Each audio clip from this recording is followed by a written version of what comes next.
Would you take advice on how to care for your pet from someone who doesn't have pets? Listen to my story and you'll understand how my life changed. Hello, everyone. It's a pleasure to have the chance to speak directly with you and to let you get to know me a little better. First things first, my name is Alexandra, but you can call me Alexa, just like my family and friends do. I'm a nurse, and I've been practicing my profession for 6 years. You might be wondering, so are you a veterinary nurse? Nope. I'm a nurse for human beings. So, are you like Ace Ventura, living surrounded by animals? No, I don't even have pets. So, how can you give advice on taking care of pets if you don't have any? Good question. The answer might be a bit long, but if you're an animal lover, and I'm 100% sure you are, you'll understand my situation. With a little luck, you'll decide to support me in this project by subscribing to the channel and sharing your thoughts, critiques, or advice in the comments. Everyone is welcome. Now, my history with animals began when I was just 3 years old. For my birthday, a family friend gave me a little parakeet with a dirty face, which is a subspecies of parrot from the Amazon. I named her Aku.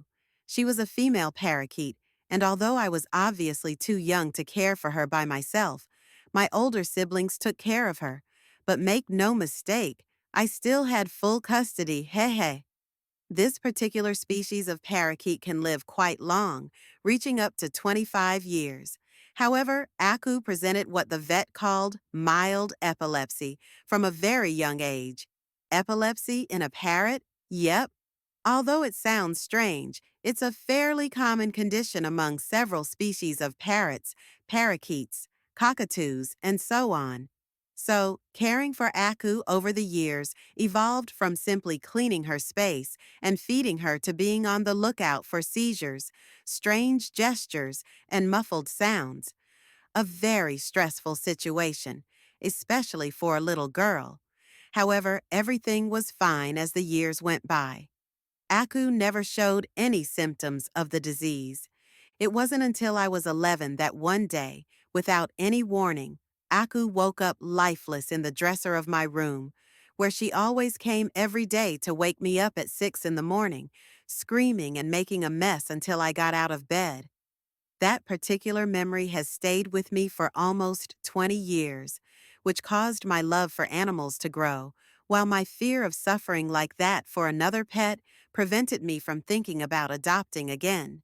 From then on, I continued my normal life, but always with the emptiness of wanting yet not wanting to adopt a new companion. It wasn't until a little over a year ago that I was leaving work at the hospital when I passed a garbage container on the road and heard a soft moan, like a very low cry. That sound froze my blood. However, I didn't think twice and opened the lid of the container to find a tiny kitten, very small and thin, not even bigger than my hand. It was freezing. Its little eyes were closed, and it was barely breathing. Fortunately, there's a small veterinary clinic near my house that also serves as a shelter for stray animals, where people can go if they want to adopt one of these little rescued animals. So, without wasting any time, I took the kitten there to be cared for. I simply left it in the hands of the staff and continued on my way home. The real problem was that, even though I knew the kitten was in good hands, I couldn't rest easy all night thinking that it might not survive until morning due to the extreme malnutrition and dehydration it was suffering from, which is why I couldn't even sleep. As you can understand, the next morning I didn't wait a minute longer than necessary and went back to the clinic to get news of my little friend. When I saw him, drinking from a bottle in the arms of one of the caregivers, with his eyes wide open while he tried to grab the bottle with his paws, I felt so relieved and so sleepy that I had to sit down to keep from falling, ha ha. I didn't cry though. Well, maybe a little tear, but nothing dramatic. I was so grateful to the people at the clinic that I asked them if there was anything I could help them with. Anything they needed, they could count on me, to which the doctor in charge of the shelter told me that, of course, She explained to me that they are always open to receiving donations to cover both the clinic's supplies and the shelter's food, but that there is also a volunteer calendar for those people who want to give a little of their time so they can find a time when they can help.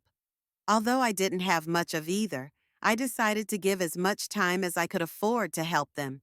From there, I began a learning journey in pet care, listening to the concerns of those who brought their little companions, some not so little, and above all, paying attention to the advice given to them by both doctors and caregivers. Now, why did I create this pet advice channel? There are several reasons. The repetition of the same questions from people who go to the clinic about how to care for, train, feed, or simply make their pets feel more comfortable. Trying to advise in a clear and concise way about all these concerns, although in a fairly general way. But if out of all the tips I can give, there is one that you didn't know and you think it can be helpful, that would already be a victory for me. Also, the fact that through YouTube, these tips can reach many people, which would lead to many pets benefiting. In fact, that was my main motivation. He. And also, on the channel, I plan to give some health and feeding tips for people who are interested. I hope you've made it this far in the video and that you found it interesting.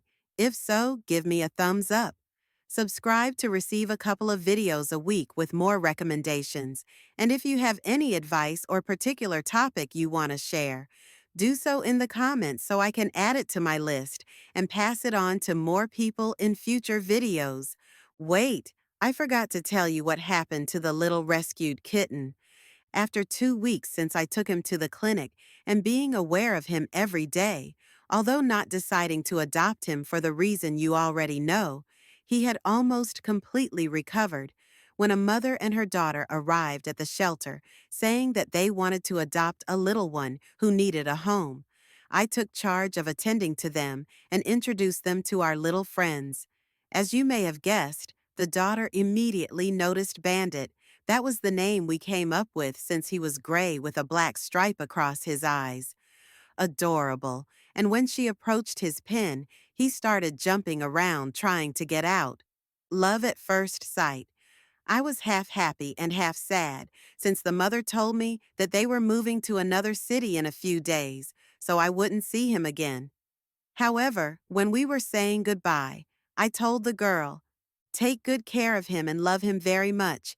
To which she replied, "Don't worry, I lost my goldfish recently, so I'm going to make sure that Bandit lives for many years and make him very happy." I took that as a good sign. Thank you for sharing this time with me. Until next time.